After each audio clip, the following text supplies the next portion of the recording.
So, what do you guys know about the words love, peace, and leadership? Does it have a common? Evil.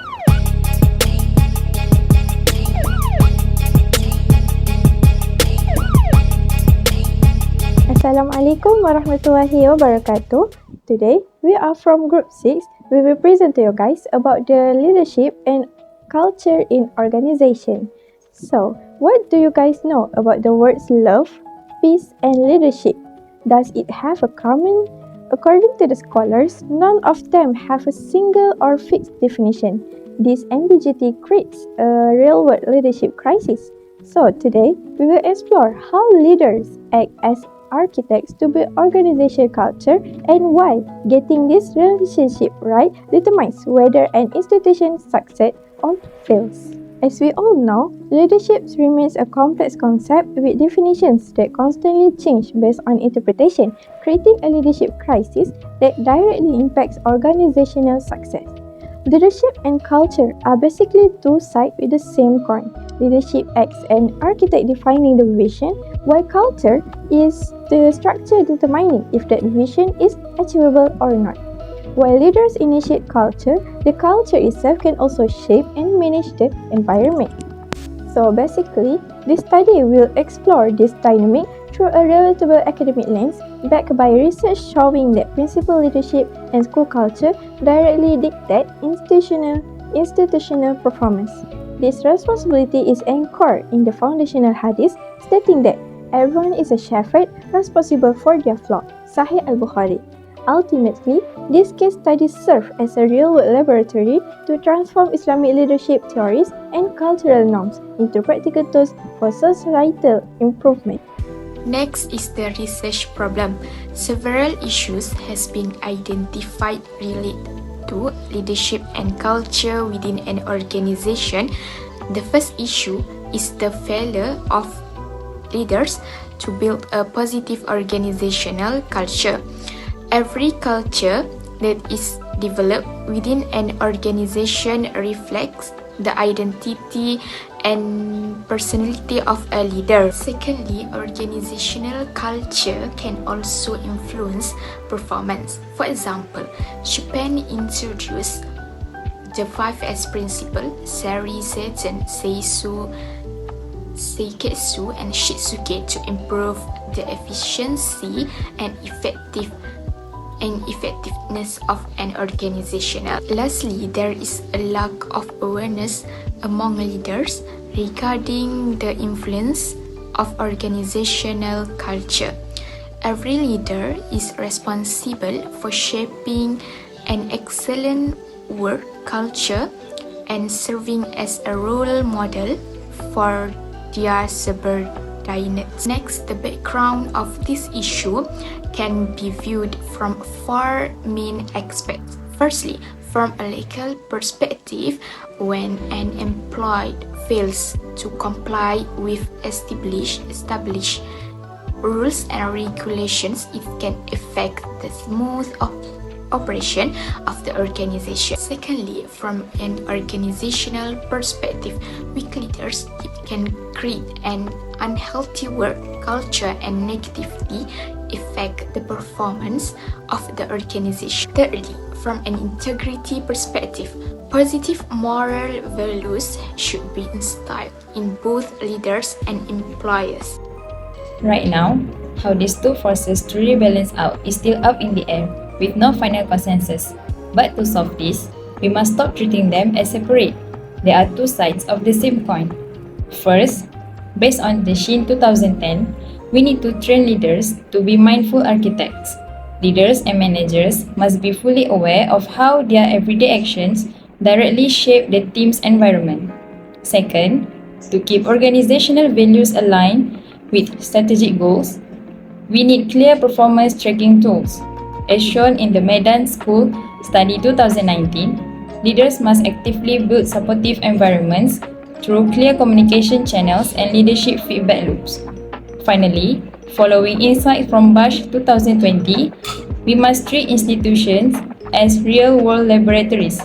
This means moving past textbook theories and actively auditing the workplace climate to keep the organization healthy and successful. By combining high cultural awareness, clear feedback, and regular climate audits, we can drive through success for both the organization and the community. In the fast-paced world of global business, we often find ourselves at a crossroad between two distinct philosophies of leadership. On one side, we have the modern leadership model. Its primary engine is materialistic ROI, with the ultimate metrics of success are profit and productivity. However, there is an alternative path. The Islamic leadership model, unlike the purely material focus, this paradigm seeks holistic value. It doesn't just look at the bottom line, it strives for balanced outcomes that harmonize physical results with spiritual health. This approach views leadership not as a position of power, but a secret of amanah or trust from God that demands absolute accountability. At the core of this holistic model are the four pillars of leadership. These are not just professional skills, but deeply rooted character traits. First is truthfulness, known as Siddiq, is the foundation of integrity. Second is trustworthiness, or amanah. A leader must be reliable, guardian of the resources and people they manage. Third is communication, or tabligh. This is the art of conveying a vision with clarity and honesty. And four is wisdom, or fatanah, which provide the discernment needed to navigate complex challenges. What connects these pillars? They are all driven by the qalb, or the heart. In this model, the brain and the heart work together to ensure that leadership remains ethical and human-centric. Islamic leadership is further strengthened by the framework of Maqasid Sharia.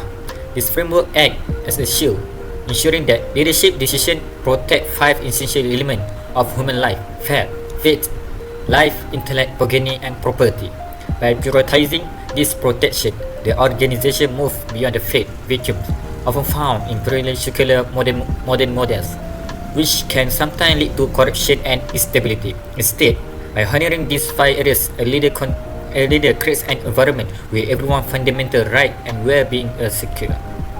When we compare these two paths, these results are clear. While a focus solely on profit may yield short-term gains, the Islamic model builds resilient organization by fostering collective trust and ensuring that every team members feel their work is meaningful. We create a workplace that is not only productive but also spiritually and ethically. Ultimately, leading with heart means transforming leadership from a job into a mission that balances the needs of today with the value that endure. So, how do we bring all these things together? To wrap things up, our discussion today really highlight the missing puzzle piece in modern management. While modern leadership is great for short-term efficiency and profit, relying on numbers alone can destroy trust and burn people out. That's why Islamic leadership is so vital. It fills that gap by balancing professional excellence with core moral values like fairness, honesty, and sincerity. Second, the ultimate reflections. We must remember that leaders are the architect of culture. Your organization is simply a mirror reflection of your leadership. As Edgar Schein says, leaders don't just give orders, they shape the environment. If the leader is dishonest or toxic, it's no surprise when the culture follows suit.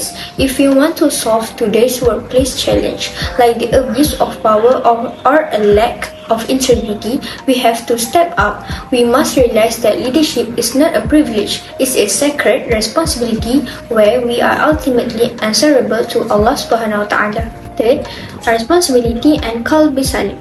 Ultimately, a leader with a qalbi salim, it means a sound and peaceful heart, will naturally foster an environment of mutual trust and respect. Moving forward, organization must develop leaderships and culture together. By combining professional skill with the timeless values of Islamic integrity, we can build organizations that are not just highly competitive, but also ethically responsible and resilient for the future. And that is the true essence of leaderships. Thank you for listening, and let's strive to be leaders who inspire, uplift, and lead with integrity.